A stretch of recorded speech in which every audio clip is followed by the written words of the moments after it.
I gotta go see my buddy Gus. That was never embarrassed me in public that once. Man, he thought he was retired. He's about to come out of retirement real quick.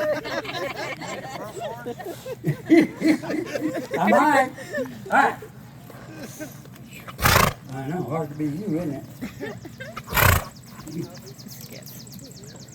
I know. That horse is 25. I might need the paint. You might want to go over there, because you know what? This is embarrassing. It's fun. Don't get me wrong. I'm having a great time. What you don't realize is that Mark is sensing where that horse, he's creating too much pressure. He doesn't change directions. That would be wrong. But he doesn't pick a fight that he's not going to win. And it's a line. And some of you watch what he does, and you'll just hang on to that rein. Never hold a horse where he'll flip over. It ain't worth it. So you have to see, and that horse is starting to line up vertically.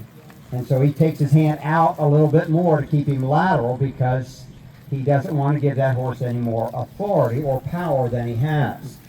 So though he told you about coming back to the waist, if that's all you got and horse is starting to pop up, take it out, low and out.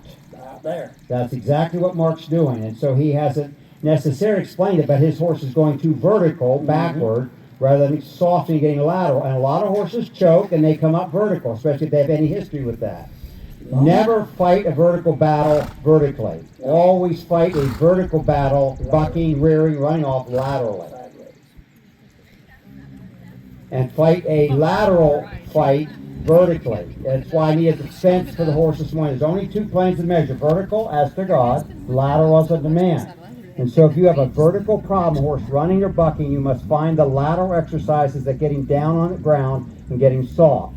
If you have a lateral problem where they're evading you, running off, you have to have a fence. You have to have a pony horse. You have to have something that draws them forward, like you saw this morning, until they trot forward and you get them going vertically.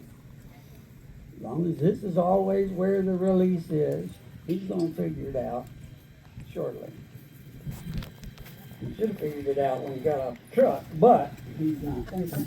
So, just for those of you doing this little exercise, if I had a bucket of feed right here at that joint of this panic, whatever I do with my hands is just going to be to keep his face at a big bucket.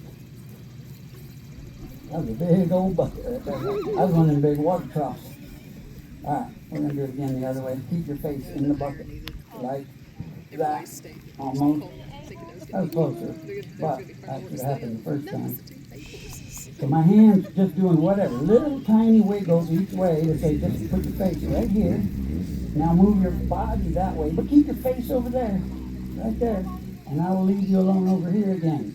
We're not going over there. Your buddy can't save you, but the face has to stay in the bucket. And that's all I'm doing with my hands. Just enough to try to keep his face near that bucket. Yeah, that's what happens when we bring, the retired horses to the clinic.